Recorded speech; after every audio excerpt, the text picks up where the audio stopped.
Hello dear students, उम्मीद है कि आप सब लोग खैरियत से होंगे। आज हम स्केलर एंड वेक्टर्स की प्लेलिस्ट का लेक्चर 2 कवर करने जा रहे हैं, जिसके अंदर हम रेक्टेंगुलर कोऑर्डिनेट सिस्टम के बारे में पढ़े। लास्ट के लेक्चर के अंदर हमने स्केलर वर्सेस वेक्टर यानी स्केलर एंड वेक्टर्स को डिफरेंशिएट किया था और उसके साथ साथ ग्राफिकल रिप्रेजेंटेशन को भी हमने डिस्कस किया था। आज हम उसी ग्राफिकल रिप्रेजेंटेशन को आगे लेते हुए यानी कि जो हमारे पास रेक्टेंगुलर कोऑर्डिनेट सिस्टम होता है उसे हम डिस्कस करने जा रहे हैं। अब देखिए यहाँ पर कि हम अपने लेक्चर को स्टार्ट कर रहे हैं, लेकिन यहाँ पर आज आपने बड़े ही ध्यान से ये लेक्चर सुनना है ताकि आपको काफी सारी बातें, काफी सारे कॉन्सेप्ट आज इस लेक्चर के थ्रू ही क्लियर हो जाएं।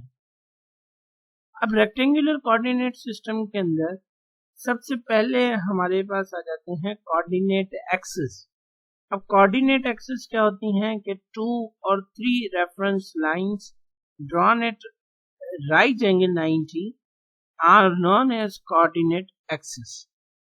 जब 2 से 3 रेफरेंस लाइंस आ जाएं जो आपस में राइट एंगल पर हो यानी कि 90 डिग्री पर हो, उन्हें हम कोऑर्डिनेट एक्सिस कहेंगे। लाइक यहाँ पर आप देखें कि हमारे पास हमने 2 लाइंस ली हैं और दोनों के बीच में हमारे पास जो एंगल है वो राइट एंगल है यानी कि 90 डिग्री है। ठीक है, एक को हमने नाम दे दिया एक्स एक्सिस और दूसरे को हमने वाई एक्सिस का। ठीक है, वाई एक्सिस को हम ऑर्डिनेट भी कहते हैं और एक्स एक्सिस को हम एब्सिसा भी कहते हैं। अब वाई एक्सिस के अपोजिट जो है वो नेगेटिव वाई एक्सिस हो गया और एक्स एक्सिस के जो अपोजिट है वो नेगेटिव एक्स एक्सिस हो गया। क्लियर हो गई यहाँ तक बात? ठीक है, और इसी तरीके से अगर हम यहाँ पर तीसरी लाइन भी लेकर आ जाते जो कि 90 डिग्री पर होती तो वो हमें कुछ इस तरीके का प्लेन मिलता है। आप देखेंगे एक्स, वाई और जेड तीनों ही यहाँ पर मौजूद है और तीनों के बीच में जो एंगल है वो राइट एंगल है यानी कि 90 डिग्री का। क्लियर? अब जब हमने कोऑर्डिनेट एक्सिस को क्लियर किया तो अब हमारे पास आ जाता है कार्टेशियन सिस्टम। अब हम सिस्टम की बात कर रहे हैं।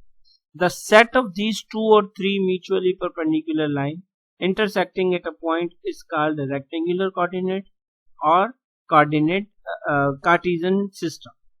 ऐसा सेट यानी कि 2 या 3 म्यूचुअल परपेंडिकुलर लाइंस का जो कि एक पॉइंट से इंटरसेक्ट करती हुई जाएं तो वो जो सिस्टम बनेगा उसे हम रेक्टेंगुलर कोऑर्डिनेट सिस्टम कहेंगे या कार्टेशियन सिस्टम कहेंगे। आप देखें ना कि यहाँ पर ये जो x और y है वो भी एक ऐसा पॉइंट आ रहा है जहां पर आकर इंटरसेक्ट कर रही है, तो ये भी एक सिस्टम बन रहा है। यहाँ पर भी देखें कि ये भी एक कार्टेशियन सिस्टम है, ये भी एक कार्टेशियन सिस्टम है जिसे हम रेक्टेंगुलर कोऑर्डिनेट सिस्टम कह सकते हैं। अब ये जो इंटरसेक्शन वाला पॉइंट है जहां पर इंटरसेक्ट हो रहा है, जैसे यहाँ पर इंटरसेक्ट हो रहा है, इसे भी हम क्या कहेंगे? ओरिजिन, और इसे भी हम क्या कहेंगे? Origin. Okay sir, the point of intersecting of coordinate system is called origin. वो पॉइंट जहां पर ये इंटरसेक्ट हो रही हैं उस पॉइंट को हम क्या नाम देंगे? ओरिजिन का नाम देंगे। आप देखेंगे कोऑर्डिनेट एक्सिस, फिर कार्टेशियन सिस्टम, अब हमारे पास ओरिजिन। अब आ जाते हैं वेक्टर इन प्लेन के अंदर। अब वेक्टर इन प्लेन requires 2 dimensions। अब अगर हमारे पास 2 डायमेंशंस हैं x और y एक्सिस, तो उस वेक्टर को हम कहेंगे कि वेक्टर इन प्लेन।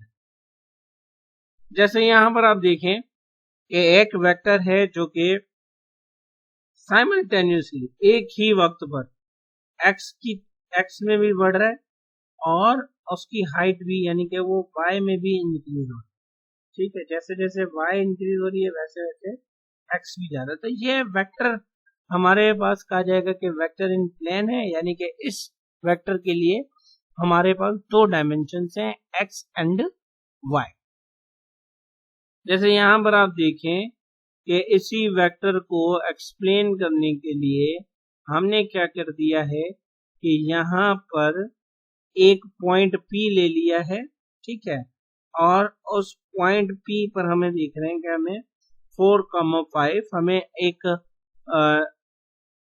यूं कह लें कि इंफॉर्मेशन गिवन है और उस इंफॉर्मेशन के थ्रू हमने एक वेक्टर को इंडिकेट किया है, एक वेक्टर को रिप्रेजेंट किया है इन एक्स एंड वाई एक्सिस, यानी कि एक प्लेन के अंदर हमने उसे इंडिकेट किया है, जिससे हमें उसकी डायरेक्शन भी मालूम हो रही है। अच्छा, आप यहाँ पर देखें कि यहाँ से एक्स एक्सिस के अलोंग एक ये बहुत इंपॉर्टेंट पॉइंट है कि आप देखें कि एक्स एक्सिस के अलोंग हमारे पास एक वेक्टर जो है वो थीटा भी अपना चेंज कर रहा है, ठीक है ना। आप यहाँ पर देखेंगे हमें थीटा भी गिवन है, डायरेक्शन के लिए हमें थीटा भी यहाँ पर गिवन। तो ये जो एंगल है वो ये बात याद रखनी है, एंगल जो है वो हमेशा एक्स एक्सिस से मिलेगा, पॉजिटिव एक्स एक्सिस से, और एंटी क्लॉकवाइज होगा। आप देखेंगे ये हमारे पास पॉजिटिव एक्स एक्सिस हो गया और इससे एंटी क्लॉकवाइज यानी कि जिस डायरेक्शन में घड़ी मूव करती है उसके अपोजिट डायरेक्शन, ठीक है। तो हमेशा ये एंटी क्लॉकवाइज होगा। और जब भी एंगल की बात आएगी थ्रू आउट, हम कहीं पर भी फिजिक्स के किसी भी चैप्टर के अंदर है, हमें मालूम करना है कि एंगल कहां से बन रहा है, तो हमें ये याद रखना है कि एंगल हमेशा पॉजिटिव एक्स एक्सिस से बनता है और एंटी क्लॉकवाइज डायरेक्शन में बनता है, ठीक है। अब ये जो इंफॉर्मेशन हमें गिवन थी 4,5, ठीक है, इससे हम कोऑर्डिनेट्स कहते हैं। क्या कहते हैं हम? कोऑर्डिनेट्स। तभी मैंने यहाँ पर नहीं लिखा, आई मीन कि मैंने बोला नहीं, मैंने कहा कि इंफॉर्मेशन गिवन है। ये जो इंफॉर्मेशन हमें गिवन है इससे हम कहते हैं कोऑर्डिनेट्स, ठीक है। कोऑर्डिनेट्स क्या होते हैं? The number which indicates the location of the point relative to a fixed point. पहले फिक्स्ड पॉइंट से जो नंबर लोकेशन को इंडिकेट करेंगे उन्हें हम क्या कहेंगे? कोऑर्डिनेट्स कहेंगे, क्लियर। अब आप देखेंगे ये जो y एक्सिस है और x एक्सिस है इन्हें हम कोऑर्डिनेट एक्सिस कहेंगे। ये एक पॉइंट से इंटरसेक्ट हो रही हैं, जिस पॉइंट पर ये इंटरसेक्ट हो रही हैं उसे हम ओरिजिन कह रहे हैं। और फिर अगर ये एक पॉइंट से इंटरसेक्ट हो रही है, ओरिजिन बना रही है, तो इस सिस्टम को हम कार्टेशियन सिस्टम कह रहे हैं। और अगर हमारे पास सिर्फ 2 डायमेंशन मौजूद हैं x एंड y, तो हम इन्हें वेक्टर एंड प्लेन कह रहे हैं। लेकिन व्हाट इफ के अगर हमारे पास 3 डायमेंशंस हो, तो अब जब 3 डायमेंशंस होते हैं तो उन 3 डायमेंशंस के लिए हम कहते हैं कि वेक्टर इन स्पेस, ठीक है। Vector in space requires 3 dimension. Vector in space के लिए हमें कितनी डायरेक्शंस रिक्वायर होती हैं? 3 डायमेंशंस रिक्वायर होती हैं, x, y and z axis, clear. इसमें 3 कोऑर्डिनेट्स होते हैं। वेक्टर इन प्लेन के लिए हमारे पास 2 कोऑर्डिनेट्स होते हैं, आई मीन के 2 डायमेंशंस होते हैं। अब यहाँ पर आप देखें कि x, y and z axis, मैंने आपसे क्या कहा कि हमारे पास जो एंगल है वो हमेशा पॉजिटिव एक्स एक्सिस के अलोंग होगी और हमेशा एंटी क्लॉकवाइज होगी, ठीक है।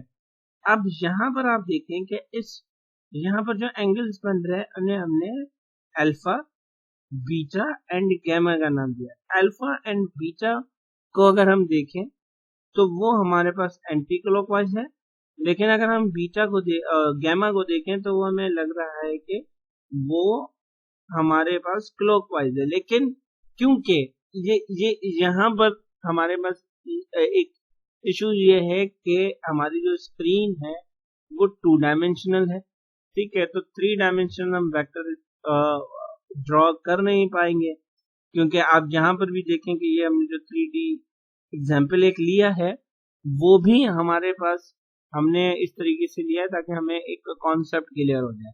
आप देखेंगे 3D जो वेक्टर इन स्पेस है ना, वो आप इस तरीके से कंसीडर कर सकते हैं कि आप अगर लैपटॉप पर मेरा लेक्चर सुन रहे हैं या अगर आप मोबाइल की स्क्रीन पर आप सुन रहे हैं, तो मोबाइल की स्क्रीन की जो लेंथ है, ठीक है, वो एक्स डायरेक्शन आप कंसीडर कर लें, जो विड्थ है वो आप उसे वाई डायरेक्शन कंसीडर कर लें, और जिस डायरेक्शन में मोबाइल फोन की लाइट बाहर आ रही है वो डायरेक्शन हमारे पास आप यूं समझें कि जेड एक्सिस, ठीक है। आप मोबाइल को बिल्कुल स्ट्रेट रख दें और स्ट्रेट रखने के बाद आप देखें कि जो मोबाइल की विड्थ होगी एक, फिर एक लेंथ होगी, ठीक है। और जिस डायरेक्शन में मोबाइल की रोशनी बाहर आ रही होगी, लाइट बाहर आ रही है, वो हमारे पास z एक्सिस होगी। तो फिर अगर हम इन्हें टेक्निकली भी देखेंगे तो ये जो z एक्सिस का जो एंगल है, जो इस वक्त हमें क्लॉकवाइज आता हुआ दिख रहा है, वो भी दरअसल में क्या होगा, एंटी क्लॉकवाइज ही होगा। आई थिंक सो यहाँ तक आपको बात समझ में आ गई होगी। अमूमन हम जो बात करेंगे वो वेक्टर एंड प्लेन के ऊपर ही करेंगे, यानी कि एक्स एंड वाई एक्सिस पर ही करेंगे, लेकिन वेक्टर इन स्पेस के बारे में भी मैंने आपको बता दिया है, ये भी याद रखिएगा। इंशाल्लाह नेक्स्ट के लेक्चर के अंदर हम टाइप्स ऑफ वेक्टर को डिस्कस करेंगे।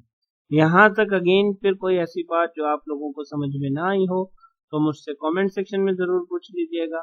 तब तक के लिए अल्लाह हाफ़िज़।